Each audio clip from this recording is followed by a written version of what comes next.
Assalamualaikum warahmatullahi wabarakatuh. Saya Hinaya Salsabila dari kelas 1A. Di sini saya akan menjelaskan tentang penginderaan. Yang pertama, mata. Mata adalah bagian tubuh manusia yang berfungsi untuk melihat atau disebut organ penglihatan. Mata bekerja dengan cara mendeteksi stimulus dari cahaya dan mengubahnya menjadi impuls elektrokimia.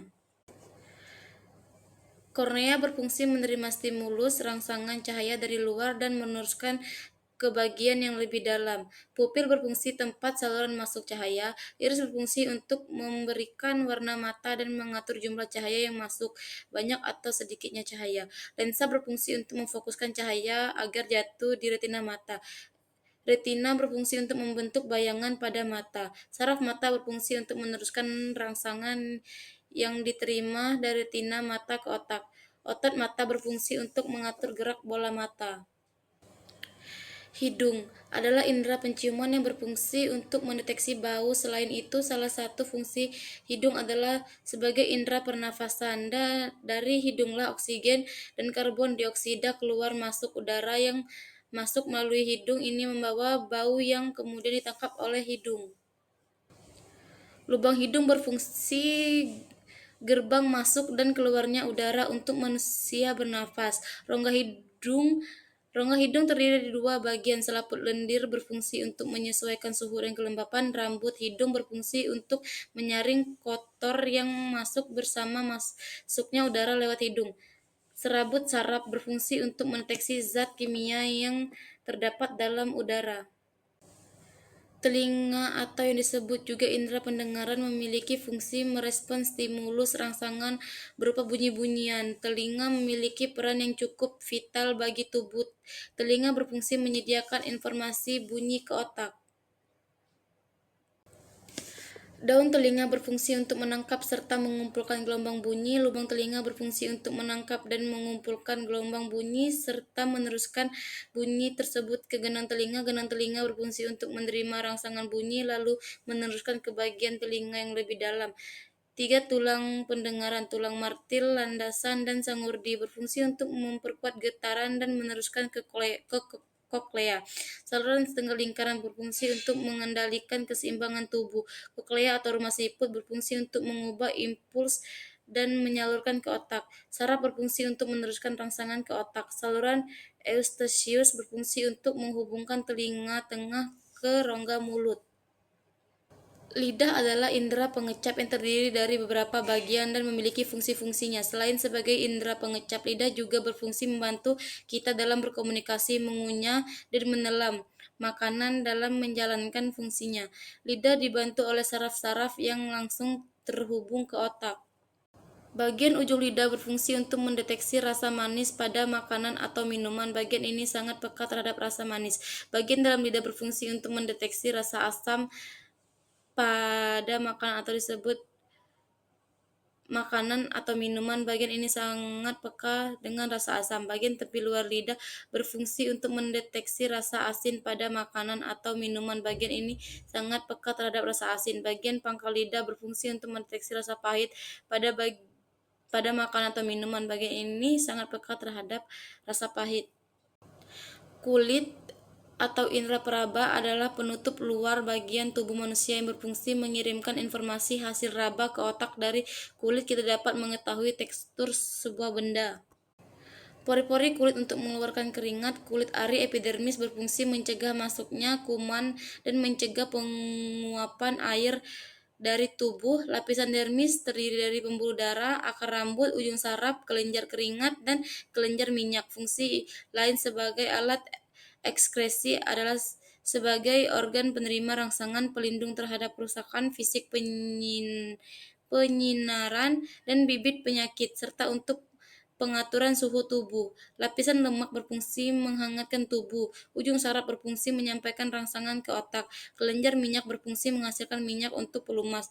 Otot penggerak rambut berfungsi menggerakkan rambut. Kelenjar keringat untuk menghasilkan keringat. Pembuluh darah berfungsi untuk menyuplai makanan dan oksigen.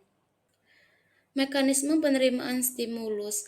Penerimaan stimulus terjadi pada tingkat reseptor sensorik dan melibatkan konversi energi stimulus menjadi sinyal listrik. Proses ini disebut transduksi sinyal. Penerimaan di reseptor stimulus eksternal seperti cahaya, panas, suara, atau tekanan diterima oleh alat indera yang memiliki reseptor khusus.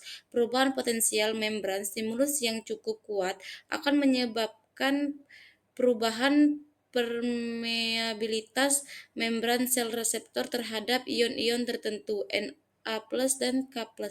Ini menghasilkan perubahan tegangan listrik lokal yang disebut potensial reseptor. Pembentukan impuls saraf potensial aksi. Jika potensial reseptor mencapai ambang batas tertentu, neuron sensorik yang terhubung akan menghasilkan impuls saraf, yaitu sinyal listrik yang merambah sendiri, potensial aksi. Mekanisme penghantaran stimulus. Impuls saraf kemudian dihantarkan melalui jalur saraf ke sistem saraf pusat otak dan sumsum tulang belakang. Untuk diproses, proses ini meliputi transmisi sepanjang akson, impuls listrik bergerak cepat di sepanjang akson neuron sensorik dan badan sel menuju ujung akson melalui mekanisme konduksi yang melibatkan pompa ion Na+ dan K+ melintasi membran sel saraf. Transmisi antar neuron sinapsis.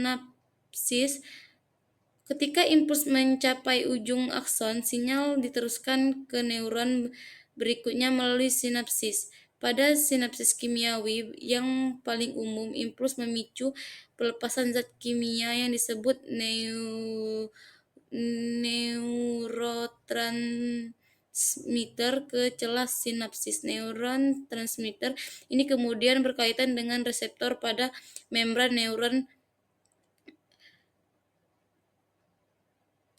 Pasca sinapsis, neuron penerima memicu respon atau potensial baru di sel tersebut. Jalur saraf neuron sensorik, interneuron motorik, impuls berjalan melalui serangkaian neuron. Neuron sensorik membawa sinyal dari reseptor ke sistem saraf pusat sumsum tulang belakang atau otak.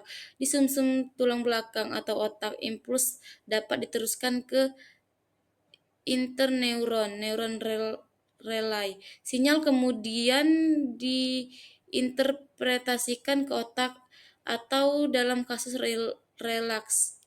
refleks langsung diteruskan ke neuron motorik yang mengirimkan perintah respon ke otot atau kelenjar efektor. Indera manusia terdiri dari mata, telinga, hidung, lidah, dan kulit yang masing-masing memiliki struktur khusus untuk menerima rangsangan. Mata memiliki kornea, pupil, lensa, dan retina sebagai reseptor cahaya. Telinga memiliki bagian luar, tengah, dan dalam untuk menangkap getaran suara serta menjaga keseimbangan. Hidung menggunakan epitel olfaktori untuk mendeteksi bau. Lidah memiliki kuncup pengecap untuk mengendalikan rasa, sedangkan kulit mengandung berbagai reseptor untuk sentuhan, tekanan, suhu, dan nyeri. Mekanisme kerjanya dimulai saat stimulus dari lingkungan diterima oleh reseptor sensorik, kemudian diubah menjadi impuls listrik. Transduksi impuls ini dihantarkan melalui saraf sensorik menuju sumsum tulang belakang atau langsung ke otak. Transmisi lalu otak mengolah dan menafsirkannya sehingga kita dapat melihat, mendengar, mencium, dan merasakan dan meraba. Terima kasih, hanya itu yang dapat saya sampaikan. Apabila ada salah kata ataupun salah pengucapan, saya mohon maaf. Terima kasih.